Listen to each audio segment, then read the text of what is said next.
नमस्कार दोस्तों, मैं नीरज कुकरेती आपका अपने चैनल पर स्वागत करता हूं। और अगर आपने अभी तक भी मेरा चैनल सब्सक्राइब नहीं किया तो इसे जरूर सब्सक्राइब कर दें और अगर आपको वीडियो पसंद आए तो लाइक भी कर दीजिएगा। तो चलिए आज मुद्दे की बात पे आते हैं। आज का टॉपिक हमारा है पास्ट इंडेफिनिट टेंस। तो पास्ट इंडेफिनिट टेंस जो होता है, इसकी पहचान होती है और इसके यूजेस देखेंगे हम। इसकी पहचान देखिए, वाक्यों की जो अंत में लास्ट में ता था, ती थी, ते थे, या, ये, आ, ई आदि शब्द से होती है। और इसका जो रूल होता है, ये जितने भी सब्जेक्ट है, I, we, they, you, he, she, it, इनके सब के साथ वर्ब की second form the verb plus object लगाते हैं। तो सबसे पहले हम इसकी यूजेस देखेंगे और ये कहाँ काम आता है हमारे रोजमर्रा की जिंदगी में, ये भी हम सीखेंगे इसमें। देखिए, सबसे पहले तो इसके सेंटेंस कैसे बनते हैं। अगर कोई घटना पास्ट में घटी है, एक्शन इन द पास्ट। देखिए इसमें, जैसे मैंने कल कुछ आम खरीदे थे, I bought some mangoes yesterday. तो देखिए, अगर कोई घटना पास्ट में घटी है तो उसके लिए भी ये यूज होता है। जैसे देखिए, यहाँ पे सब्जेक्ट हमारा आई है, तो यहाँ पे सेकंड फॉर्म दी वर्ब बाय की सेकंड फॉर्म बाउट होती है। और ये जो सम मैंगोज जो है, यहाँ पे हमने ऑब्जेक्ट का यूज कर दिया। और यस्टरडे जो है एडवर्ब ऑफ टाइम है। देखिए इसमें सेकंड सेंटेंस देखिए, 1995 में भूकंप आया था। यहाँ पे मैंने सन नहीं लिखा हुआ है, लेकिन कोई बात नहीं। तो देखिए इसमें अगर घटना अभी थोड़ी देर पहले की घटी है या 50 साल पहले की घटी है, सब में पास्ट इंडेफिनिट टेंस आएगा। देखिए, द अर्थक्वेक हैपेंड इन 1995। तो देखिए, पास्ट इंडेफिनिट टेंस से हमें पता लग रहा है कि कोई घटना घटी है या कोई कार्य हुआ है, वो पास्ट में हुआ और वो पास्ट में ही कंप्लीट हो चुका था। अब दूसरा यूज देखते हैं। देखिए इसका, ये पास्ट की हैबिट्स में भी यूज होता है, लेकिन इसमें जब पास्ट की हैबिट में यूज करते हैं हम इसमें, तो ऑफन, नेवर, एवरीडे एटसेट्रा का यूज करते हैं। पास्ट की हैबिट्स में वैसे यूज टू का भी यूज होता है, लेकिन यूज टू के अलावा हम इसको भी इस तरह से यूज कर सकते हैं। देखिए बोर्ड में देखिए, वह कभी छतरी नहीं रखता था, he never carried an umbrella. तो ये एक इसका पास्ट हैबिट्स का यूज है। नेक्स्ट एग्जांपल देखिए, उन्होंने कभी शराब नहीं पी थी, दे नेवर ड्रैंक वाइन।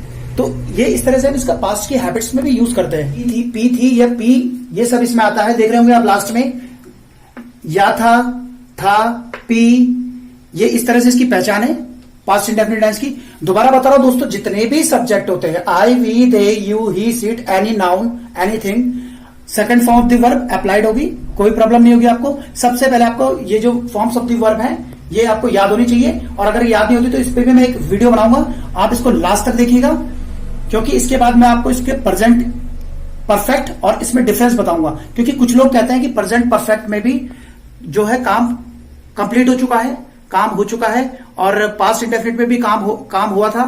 तो इसमें डिफरेंस क्या है, ये डिफरेंस भी हम क्लियर करेंगे, तो वीडियो को स्किप मत कीजिएगा।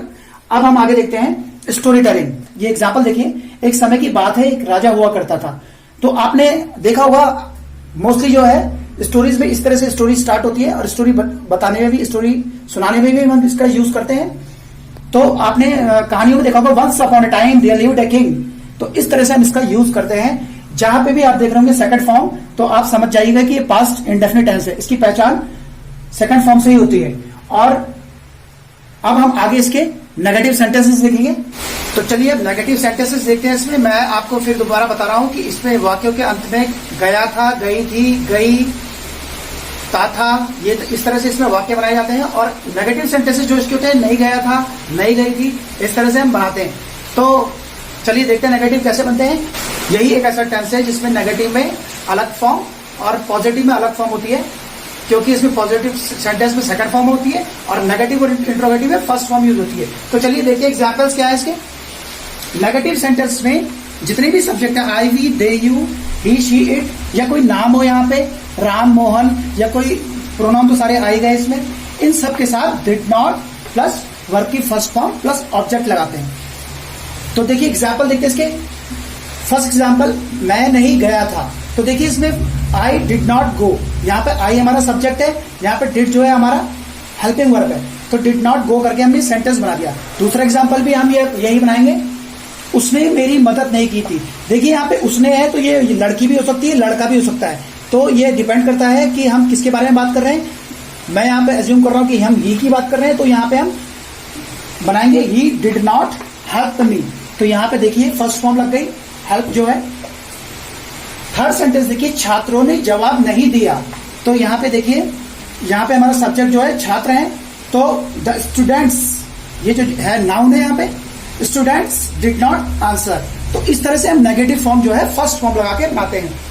दोस्तों वीडियो को स्किप मत कीजिएगा, क्योंकि अब हम इंट्रोगेटिव सीखेंगे बड़ी आसानी से। चलिए दोस्तों, अब इंट्रोगेटिव सेंटेंसेस देखेंगे हम। इंट्रोगेटिव सेंटेंसेस दो टाइप के होते हैं। पहला जो है क्या से शुरू होता है, मैं आपको इससे पहले भी कई वीडियोस में बता चुका हूं, लेकिन दोबारा बता रहा हूं। दो तरह के होते हैं। पहला जो है क्या से स्टार्ट होता है, जैसे क्या मैं बाजार गया था, इसका जवाब मैं हाँ या ना में दूंगा। हाँ मैं बाजार गया था या मैं बाजार नहीं गया था। दूसरा इंट्रोगेटिव सेंटेंस होता है जो क्या से शुरू ना होकर के किसी नाउन या प्रोनाउन से शुरू होता है, जैसे कि वह बाजार क्यों गया था। तो यहाँ पे आप देखिए, ये जो सेंटेंस है ये वह से शुरू हो रखा है, और जो क्यों है ये बीच में लग रखा है। तो ऐसे वाक्य जिनका जो है इंट्रोगेटिव वर्ड्स जो होते हैं, प्रश्नवाचक जो शब्द होते हैं, वो बीच में लगे होते हैं, और जो किसी नाउन या प्रोनाउन से शुरू होता है, ये एक दूसरी तरह के क्वेश्चन होते हैं। तो दोनों तरह के क्वेश्चन हम बनाने सीखेंगे। चलिए देखते हैं, एग्जाम्पल से क्लियर करते हैं। देखिए, क्या से शुरू होने वाले जो इंट्रोगेटिव सेंटेंसेस होते हैं, उसमें हम हेल्पिंग वर्ब आगे अप्लाई करते हैं। देखिए जैसे डिड प्लस सब्जेक्ट, मैं आपको बता चुका हूं, इसमें सब के साथ धड़ल्ले से जितने भी सब्जेक्ट है सबके साथ वर्ब की फर्स्ट फॉर्म का यूज करेंगे, प्लस ऑब्जेक्ट का यूज करेंगे। ऑब्जेक्ट क्या है, ऑब्जेक्ट के बारे में मैं आपको अलग से वीडियो बनाऊंगा। एग्जाम्पल से क्लियर करते हैं। क्या तुम, देखिए इसमें फर्स्ट एग्जाम्पल देखिए, क्या तुम स्कूल जाते थे। ये देखिए पास्ट की हैबिट है, तो यहां पे हम एवरीडे का यूज करेंगे। आपको बता चुका हूं इससे पहले में।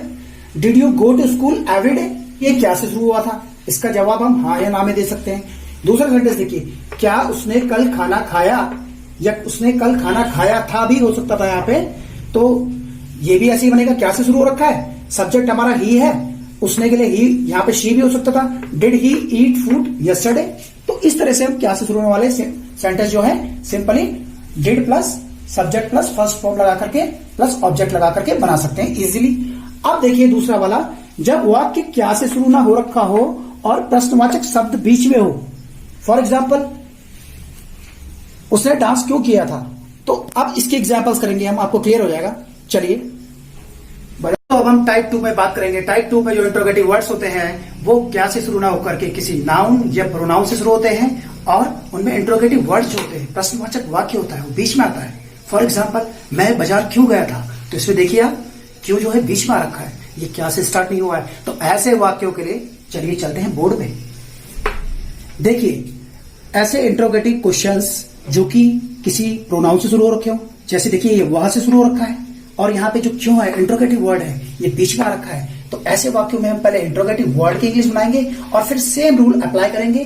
डिड लगाएंगे, helping verb, as a helping verb we will use did, और उसके बाद सब्जेक्ट प्लस वर्ब की फर्स्ट फॉर्म, और उसके बाद ऑब्जेक्ट और सम अदर वर्ड्स। तो इस तरह से हम सेंटेंसेस बनाते हैं।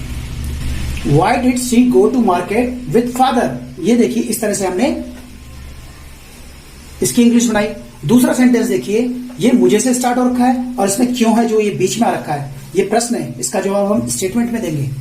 मुझे आपकी याद क्यों आई, तो हम इंट्रोगेटिव वर्ड से स्टार्ट करेंगे। Why did I miss you? तो इस तरह से हमने ये सेंटेंस बनाया। हमने इंट्रोगेटिव वर्ड जो है ये पहले अप्लाई किया, उसके बाद हमने सेम जो प्रोसीजर था पहले वाला, हेल्पिंग वर्ब अप्लाई किया, और उसके बाद सब्जेक्ट, और उसके बाद वर्ब की फर्स्ट फॉर्म, और उसके बाद ये यू जो है हमारा ऑब्जेक्ट है। आपको इसके बारे में भी विस्तार से बनाया जाएगा जब मैं प्रोनाउन की वीडियो बनाऊंगा। और इसके बाद मैं आपको क्लियर करना चाहूंगा, कई लोग कहते हैं कि पास्ट इंडेफिनिट में और प्रेजेंट परफेक्ट में क्या अंतर है। उसके लिए मैं वैसे अलग से वीडियो बनाऊंगा, लेकिन आपको मैं बता देता हूं। देखिए पास्ट में जो काम हुआ है, जैसे कि सीता ने मैराथन दौड़ जीती थी या जीती, तो ये पास्ट में हुआ था। इसका मतलब ये है, इसका प्रेजेंट से कोई कनेक्शन नहीं है। उसने जीती थी तो जीत गई थी, उसके बाद क्या पता अब वो जीतती नहीं है, क्या पता अब वो मैराथन नहीं जीतती है। लेकिन अगर मैं बोलूं कि सीता जो है इस साल जो है मैराथन जीत चुकी है, तो इसका मतलब स्टिल जो है इस साल वो और भी मैराथन दौड़, इस साल वो और भी मैराथन में भाग ले सकती है। इस तरह से जो प्रेजेंट परफेक्ट है उसका जो है प्रेजेंट में भी कनेक्शन रहता है।